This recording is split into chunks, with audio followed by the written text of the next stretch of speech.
31 арнаның тікелей эфирінде информбюро жаңалықтары. Әріптестерімнің бүгінгі әзірлеген ақпараттар легімен таныс болыңыздар. Айтысқан сайын шындықты қатты айтатын ақын Бауыржан Қалиоллаға қастандық ұйымдастырған кім? Шымкентте бір күнде 64 адам неден уланған? Шымкенттік мейрамханалардың дәмі жұқпалы аурулар таратпай ма? Қазақстандағы ең бай қазақ атанған Рашид Сәрсеновті білесіздер ме? Миллиардерлер мен миллионерлердің елеулігіне тағы кімдер енген? Астанадағы жеңіс күніне арналған от шашудың соңы оқ шашуға айнала жаздаған ба? Осы және өзге де жаңалықтар алдағы жарты сағатта. Оралда айтыскер ақын Бауыржан Қалиоллаға қастандық жасалды. Мамырдың 7-сінен 8-іне қараған түні көлігінен түсіп келе жатқан ақынға қара киімді үш адам қоқан лоқы көрсеткен. Артыншолар Бауыржанды резинг оқпен бір рет атып, 2 рет пышақтап кеткен. Осы оқиғадан 18 күн бұрын дәл осы Оралда журналист Лұқпан Ахмедияровты да 5 жігіт 2 рет атып, 8 рет пышақтаған болатын. Ал Бауыржан Қалиолла сұхбаттарының бірінде соңғы айтыстан кейін өзіне қысым көбейіп кеткенін айтқан еді. Министр сенен не пайда, көк тиынды құның жоқ, әкімдер сенен не пайда, жағынбай өткен құның жоқ. Қаттайды деп сөкпеңдер сүйексіз тілдей, буын жоқ. Бауыржанның жағдайы қазір бір қалыпты, алайда түнгі сағат 3-4 шамасында болған қастандықты нақты кімдер жасағанын білмеймін деп отыр. Қараңғы болғандықтан қара киінген адамдардың түр әлпетінде байқай алмадым дейді айтыскер. Тілшілеріміз телефон арқылы ақынмен тілдесіп жағдайын сұрағанда, оның бұл мәселені саясиландыруға, оқиғаның нақты қалай болғанын айтуға құлықсыз екені аңғарылды. Ал бүгін еліміздің ішкі істер министрлігі Бауыржан Қалиоллаға ешкім қастандық жасаған жоқ деген ақпарат таратты. Олардың сөзінше, Бауыржан өзін ұрып кеткен туралы әңгімені полициядан естіпті. Тіпті пышаққа ұрынып қалған ақын маған ешкім тиіскен жоқ деген түсініктемеде жазып берген сияқты. Бұл ақпарат барынша тексерілді. Қазіргі күні Бауыржан Қалиолла полицияға, ауруханаға бұндай арызбен, яғни өзінің арызданған туралы ешқандай арыз келіп түспеген. Біз осы ақпаратты тексеру барысында Бауыржан Қалиолланың өзін таптық. Ол кісіден сұрағанымызда бұл ақпараттың ең алғаш осы полицейлерден естіп отырғаны және өзіне қатысты ешқандай шабуыл жасалмаған туралы айтты. Бұл жөнінде өзі қолға. Ал Батыс Қазақстан облысының Бөрлі ауданында жеңіл моторлы Ресей ұшағы апатқа ұшырады. Қос орындық ұшақ Бөрлі ауданындағы Пугачев ауылының маңында құлаған. Оқиға орнына келген аудандығы ішкі істер, төтенше жағдай бөлімі мен прокуратура тергеу жедел тобын құрып, ұшатын аппараттың птенесі 2 ұшақ екендігін анықтады. Бұл ұшу қондырғысы 2002 жылы Ресей Федерациясының Кумертау қаласында жасалған болып шықты. Аталмыш ұшақ Батыс Қазақстан облысының Ақсай қаласында уақытша тұратын Мәскеу тұрғынының меншігі екендігі мәлім болды. Апат орнынан 1964 жылы туған осы ұшақтың иесі мен 1984 жылы туған Бөрлі ауданы Ақсу ауылының тұрғынының денесі табылды. Әзірге ұшақтың қай жерден ұшып шыққаны туралы ақпарат жоқ. Оқиға орнына Батыс Қазақстан облысы төтенше жағдайлар департаментінің номер 8-ші өрт сөндіру бөлімі және Бөрлі ауданының төтенше жағдайлар бөлімінің анықтаушысы шықты. Осы фактісі бойынша Бөрлі ауданы ішкі істер бөлімі тергеу жұмыстарын жүргізуде. Ал 3-6 мамыр аралығында Астана қаласында өткізілген Кадекс 2012 қару-жарақ көрмесінде көрсетілген тағы бір ресейлік Суперджет 100 ұшағы кеше Индонезиядағы сынақ ұшулары кезінде жоғалып кеткен болатын. Бүгін Индонезияның Ява аралының батыс бөлігіндегі Салак тауының бөктерлерінен ұшақтың сынықтары табылды. Құтқарушылар оқиға орнында Құран оқып, жолаушылардың кім екендігін анықтауға кірісіп кетті. Ресейліктер көрмеде бұл ұшақты біздің аймаққа арнап көрсеткен болатын. Суперджет 175-тен 95 жолаушыға дейін тасымалдауға арналған азаматтық ұшақтар компаниясының өнімі. Ресей авиация өнеркәсібі үшін үлкен серпіліс ретінде аталған ұшақ жақын магистральды жолаушы тасымалында жүрген көне ұшақтарды ауыстыратын бірден-бір модель ретінде қарастырылып келген еді. Азия елдеріне сатуға шығарылған ұшақ сәрсенбіде Индонезия астанасы Джакартадан ұшып шыққан соң 20 минуттан кейін онымен байланыс үзілген. Ресей премьер-министрі Дмитрий Медведев апат орнына мемлекеттік комиссиямен ұшақты жасаған арнайы мамандардың жеткенін айтты. Астанада жеңіс күні жаппай төбелеспен аяқталды. Мейрамға орай салют беріліп жатқанда екі топқа бөлінген жастар ерегестің соңын төбелеске ұластырған. Куәгерлердің айтуынша, ішімдік ішкен жастар әуелі сөзге келісе алмай, кейін жұдырық сілтесе жөнелген. Ал Ішкі істер министрлігінің өкілдері бұл мәселе жөнінде қалалық полициядан ғана ақпарат алуға болады дейді. Әзірге зардап шеккен ешкім арыз жазбағандықтан қылмыстық істе қозғалмаған.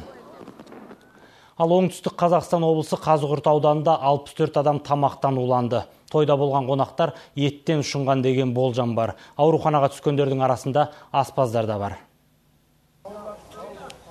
Аудандағы ең ірі Медеу Ата тойханасына жиналған 500-ге жуық қонақтың 50-ден астам орталық ауруханада жатыр. Араларында аяғы ауыр әйел мен 8 бала бар, екеуі бір жасқа да толмаған. Тағы 13 науқас Шымкент қалалық жұқпалы аурулар ауруханасына түскен. Астан ұшынған азаматтар той болған күннің ертеңіне қызулары көтеріліп, дәрігер қарауына жүгінген. Басым бөлігі ет пен балықтан дәм татыпты. Араларында Шымкенттен той кешіне арнайы шақырылған білікті аспаз да бар көрінеді. Оқиғаға қатысты прокуратура іс қозғамақ. Ал СЭС мамандары тойхананың есігіне құлып салып, аспазына айыппұл белгіледік деп отыр. Дәрігерлер науқастардың сараптамаларын күтуде. Тойда болған, олар 2 күн үйлеріне жатқан, мазасына басталғаннан кейін бастап, ыстығы көтеріліп, іші ауырып, іші бүйреп, іші өтіп, құсып, бізге осы ауруханаға келе бастады. Қазір таңда біздің ауруханада жұқпалы бөлімінде 50 науқас емделіп жатыр. Ол науқастардың жалпы жағдайлары орташа, ауыр аурулар жоқ. Ал Алматыдағы әмбебап базарға барғандардың аузына ас тосатын дәмханалардың жағдайда оңып тұрған жоқ. Сапасыз самса, лас ыдыс, адам аяғының астында жатқан азық түлік. Тұтынушысы көп кафелердегі санитарлық талап туралы әңгіме айтудың өзі артық. Басқа халал атын жамылған асхананың өзінде тазалық талаптары толығымен сақталмаған. Ал дәмхана қожайындары СЭС мамандарының ескертуін елең қылмайды екен. Қанша уақыт жуылмаған екенін де көріп тұрған шығарсыздар. Қазан түрі мынау, мынаның бәрі күнделікті жуылып, дезинфекциялық раствормен жуамыз, бұның бетіне тұз себеміз, сөйтіп қойымыз. Мынау өздеріңіз көргенде беті сүргіленбеген. Тазалық мамандары түртіп көрсеткен кемшілігі бар. Кафенің аты Нұрлы, бірақ дәмхананың нұрынан гөрі кірі көп. Тазалық мамандарының мұнда келуі де тұңғыш рет емес. Тұтынушыларды уландырасыздар деп ескерту айтып, ұрандағандарына да көп болған. Бірақ ісі сотқа кетіп үлгерген қожайынның ескертпені елең қылар түрі жоқ. Айыппұл салған хаттамалар да қорқытпайтын сыңайлы. Жеке кәсіпкеріне хаттама толтырылып, ауданаралық экономикалық сотына анықталған кемшіліктер бойынша не жібергенбіз, талап-арыз жіберілгенбіз. Сот шешімі 6 мамыр күні шыққан, бірақ өздеріңіз көргенде әлі бұл нысан жұмыс жасап тұр. Ал пошымы ұқсамағанымен мына бір нысан тұтастай бір кешендеуге келетін шығар. Өйткені есігінің алдынан асхана ашып алған қожайын қонақтарының далада қалып қалмауында қамтамасыз еткен жалдамалы бөлмелер мен дәмхананың арасын дәлізбен бөліп. Міне документім. Міне. Не надо такой камеру. Қолын тәрт. Шығыс жұлдыз аталатын мына асхананың да жарқырап тұрғаны шамалы. Ашық-шашық жатқан азық түлік санаулы сәттен соң тұтынушысының аузында болатын ас атаулыны шыбын-шіркей аралап жүр. Ұялған тек тұрмастың кері. Қожайынның жоқтығын айтып шырылдаған Бейбігүл апай болса, әлгінде өзіміз көрген ас үйде әзірленген тағамнан ауыз тиіңдер деп әуре. Тазалық талаптарын сақтамаған аздай мұндағы дәмханалар қауіпсіздік ережелерінде елең қылмайды. Бұл телім дәмханаға тиесілі емес, яғни заң бұзып тұр. Өткен жылы ғана барахолканың осы жағында өрт болған. Көлік тығынынан тіпті өрт сөндірушілердің кіруі қиын. Өкінішті жағдайда мұндағыларды қорқытпайды. Газ баллондары да ашық тұр. Есік алдындағы тілімдей телімді де кәсібін дөңгелетуге қолданған бұл асхана қожайыны түсіру тобын ас үйін көрсетуге өзі алып келді. Өкініштақ халал асхана ас үйінде де санитарлық талап сақталмапты. Алатау аудандық тазалық мамандары дәл осы Заря-Восток ықшамауданында орналасқан дәмханаларға 22 рет тексеру жүргізген. Жыл басынан бері 22-сінде де айыппұл арқалатыпты. Ирина Светчан, Зарина Табулхаиров, Информбюро 31 арна, Алматыда. Қарағанды облысын су алу қаупі бар. Облыс биыл бұрын соңды болмаған қалың қардың құрсауында қалған. Еріген қардан су деңгейі бірнеше есеге дейін көтерілген. Кеше Абай ауданы Қойбас ауылында көтерілген су қойма бөгетінің жартысын ағызып кетті. Бүгінде аталмыш ауылдан жүздеген тұрғын 15 шақырымда жатқан Сарыепті ауылының мектебіне көшірілді.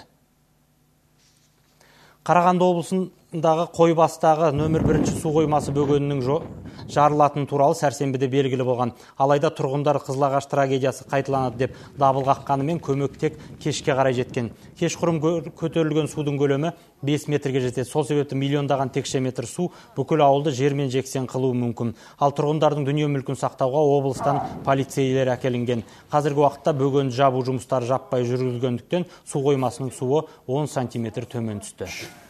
Ойбасы ауылында 29 үйдің, яғни 109 адам құрғақ жерге шығарылды, яғни апат болуы ықтимал ауданнан алысқа ұзатылды. Еліміздегі бірнеше мұнай-газ компанияларында басшылық қызметтер атқарған Рәшид Сәрсенов Қазақстандағы ең бай қазақ азаматы атанып отыр. Оның жеке байлығы 1 миллиард 800 миллион долларды құраған. Бұл туралы елдің ең бай 50 адамының рейтингін жариялаған Forbes Қазақстан журналы жазып отыр. Ең бай адамдардың тізімін Қазақмыстың басшысы Владимир Ким 3,5 миллиард доллармен бастап тұр. Қазақтың хромы мен теміріне иелік ететін Алиджан Ибрагимов екінші орында. Оның 3 миллиардқа жуық ақшасы бар екен. Бұған дейін есімі ресми миллиардерлер тізімінде аталмай келген Рәшид Сәрсеновтің 2 миллиард долларға жуық қаржысы бар. Ол бұған дейін Маңғыстау мұнай-газ қадағалау кеңесінің төрағасы қызметін атқарған. Журнал жариялаған 50 адамның ішінде бұрын көпшілікке бейтаныс есімдер көп. Ал халық бізде жасырынып жүрген байлар одан да көп деп есептейді. Қазақстанда көптеген мысалға адамдар байып жатыр мысалы. Бірақ байып жатқан құрлы таңда тек қана бір азнаулақ қана бөлігі ғана. Елбасы баяғы ертеректе айтқан, мына жаңа шығып келе жатқан бизнесмендер дей ма? Кәсіпкерлерді соларды жинап алып айтқан, "Ей, жинадыңдар ғой ақшаны, халыққа берсеңдерші." Сол айтылған әңгіме әлі күнге дейін дұрыс орындалмай жатыр деп ойлаймын. Мен таңғалмаймын Қазақстанда байлардың саны көбейіп отқан. Өйткені байлар барлық жерде өз ауқымдарына иемденіп алған, қарапайым халыққа ештеңе жоқ. Қазақстан байлығы қарапайым халыққа тарап жатқан жоқ. Ол тек сол бөліп алған байларды байытып жатыр Қазақстанның. Ал қазақстандық власть журналы лауазымды қылмыстарды жасады деп айыпталған бұрынғы шенеуніктер мен кәсіпкерлердің қара тізімін жариялады. Тізімнің көшбасында шетелде жүрген саясаткерлер көбірек аталған. Ал олардың Қазақстанға оралу мәселесі жөнінде заңгерлер пікір білдіріпті. Қара тізімді экс-банкир Мұхтар Әбіләзов бастап тұр. Ақпарат құралдары бүгінде оның Францияда жасырынып жүргенін жазады. Ал екінші орында Рахат Алиев, үшінші Виктор Храпунов мырза. Сонымен қатар экс-премьер Әкежан Қажыгелдин мен Ұлттық қауіпсіздік комитетінің бұрынғы басшысы Әлнір Мұсаев қара тізімде іліккендер қатарында аталған. Жезқазғандағы уақытша ұстау изоляторынан қамаудағы 5 бірдей қылмыскердің қашып кетуіне байланысты 11 полиция қызметкері жұмыстан шығарылды. Қарағанды облыстық ішкі істер департаментінің тәртіптік кеңесі осындай шешім қабылдаған. Жезқазған қалалық ішкі істер басқармасының 11 қызметкері, оның ішінде уақытша ұстау изоляторының бастығы мен оның орынбасары, сондай-ақ уақытша ұстау изоляторының 6 кезекші полицейі және айдалушылары тәртіптік өрескел бұзғаны үшін ішкі істер органдарынан қуылды. Жезқазған қаласының ішкі істер басқармасы бастығы мен Қарағанды облысының ішкі істер департаменті арнайы мекемелер және айдауылдау бөлімінің бастығы қызметтерінен босатылды. Өз қызметіне салғырт қарады деген айыппен жұмыстан шығарылған полицейлердің арасында изолятор басшысы мен орынбасары бар. Онымен қоса Жезқазған қалалық ішкі істер басқармасының бастығы орынбасарымен бірге жұмыстан қуылған. Облыстық ішкі істер департаментінің жауапты тұлғаларына қызмет бабына сай келмейді деген ескерту жасалған. Ал изолятордың кезекшілігі атқарған 3 қызметкері қамауға алынып тергеу жүргізілуде. Жезқазғандағы уақытша ұстау изоляторынан 5 қылмыскер мамыр айының басында қашып кеткен болатын. Алматы прокуроры Әлібек Қайым-Сұлтановты 8 жылға бас бостандығынан айыруды сұрады. Естеріңізде болса, Трансқұрылыс көпір компаниясы басшысының ұлы 2009 жылы 2 адамның өліміне әкеп соққан жол көлік апатына себепкер болып, оқиға орнынан тайып тұрған. Шетелге қашып кеткен ол тек 1 ай бұрын ғана құқық қорғау органдарына кінәсін мойындап келген болатын.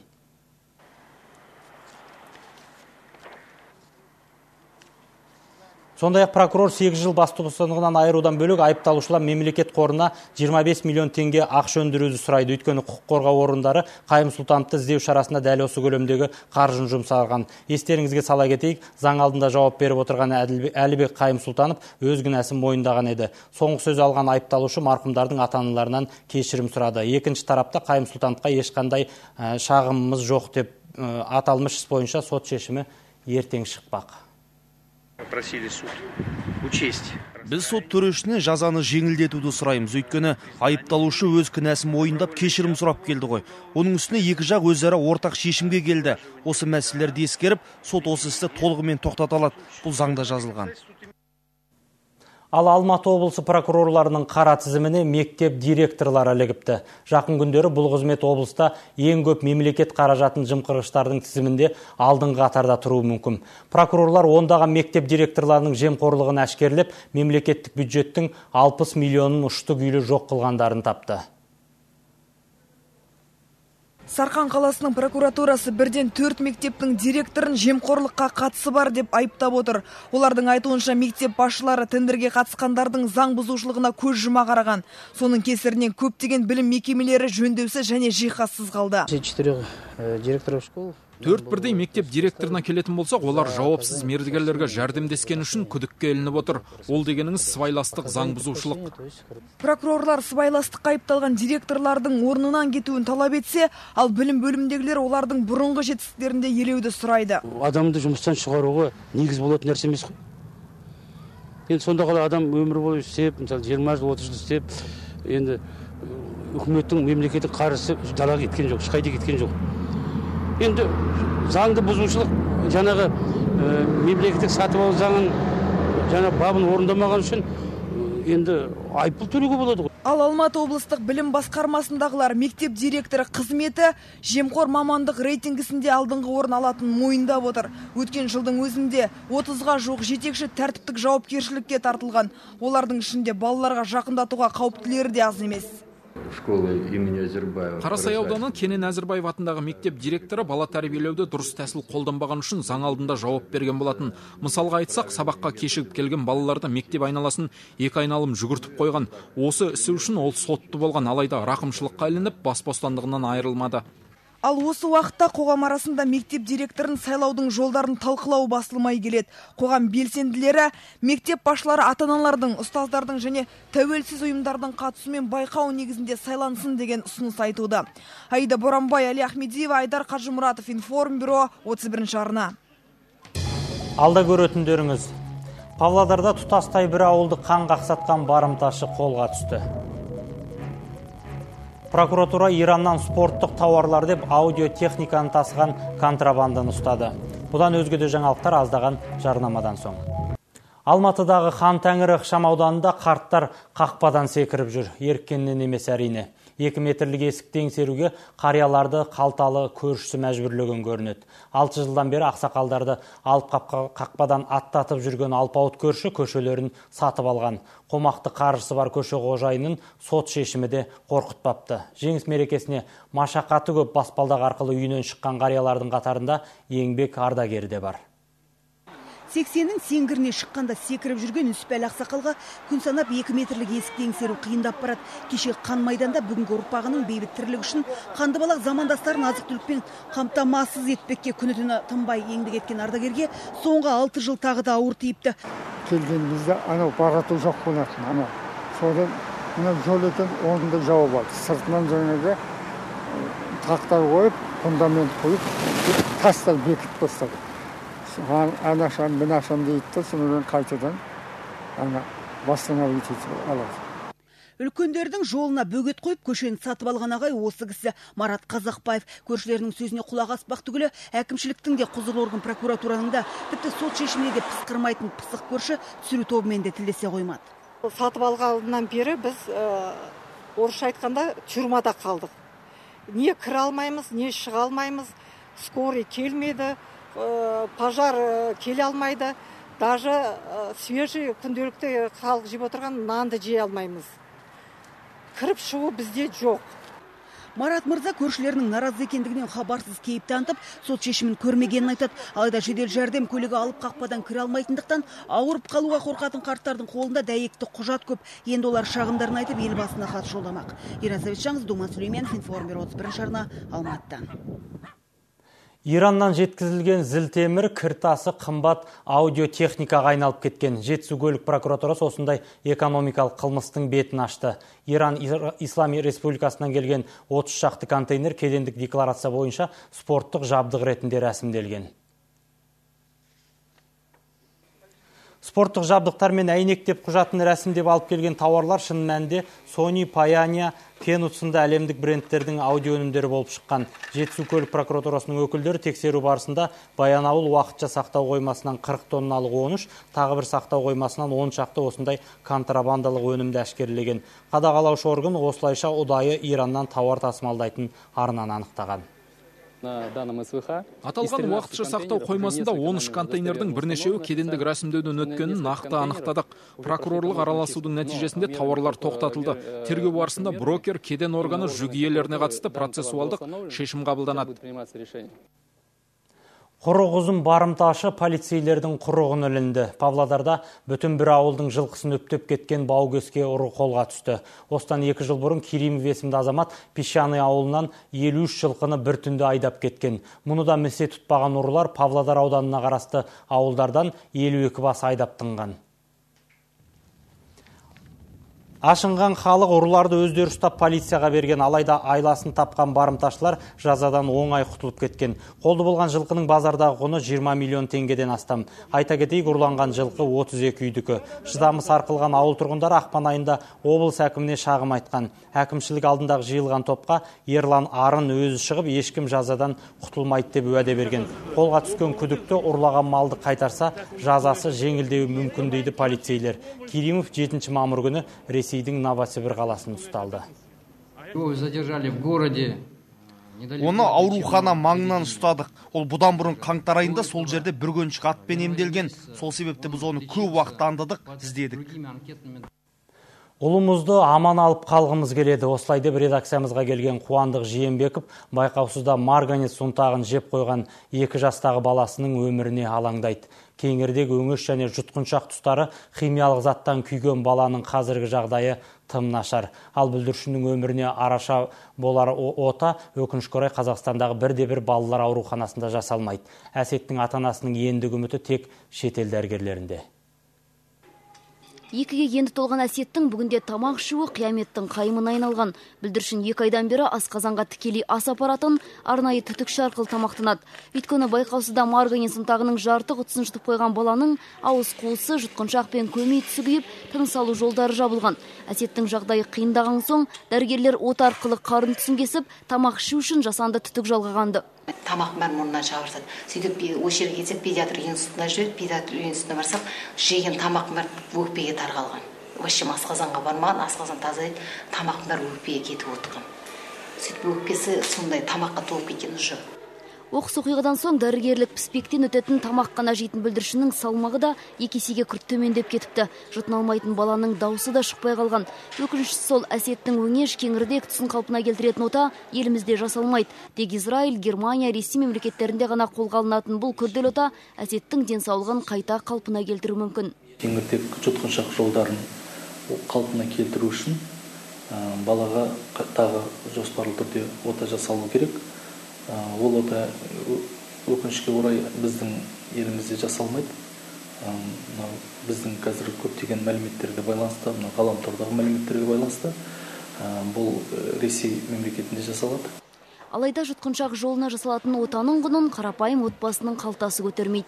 Еліміз, халқымыз жәрдем берсе деген оймен айтылып отқан шарасыздық шақыртып отқанымыз осы. Егер Әсет Кеншінбаевтың болашағына алаңдайтын азаматтар болса, экранда көрсетілген мына есепшотқа қаржылай көмек көрсетулеріңізді сұраймыз. Лимора Салих, Ернар Құсайынов, Информбюро, Алматы облысы. Жеңістің 65 жылдығы қарсаңында Боралдай ауылдық округінде мерекелік шеру өтті. Оған санаулы ғана ардагер қатысты. Өйткені Боралдайда бүгінде небәрі 13 ардагер болса, оның жартысы төсек тартып жүруден қалған екен. Сұрапыл соғыстың қасіретін ардагерлер көзіне жас ала отырып тағы бір еске алды. Ұрандатып сап түзеген шерудегі жас ұрпақты көрген ардагерлер оларға батасын беріп ақ тілектерін тіледі. Ал 18 жасында сарбаз қатарына алынып, Жуковтың майданында болған Қантбек атаның соғыстағы қаралы күндері көз алдында тізулі. Әсіресе Франкфурт майданы есімнен кетер емес дейді ардагер қарт. Бүгінгі осы алда жарнама және ауа райы мәліметі, ал Информбюроның орысша шығарылымынан соң Фатма Гүл сериалы. 31-ді қосып жаңалықтарды үнемі көріп жүріңіздер.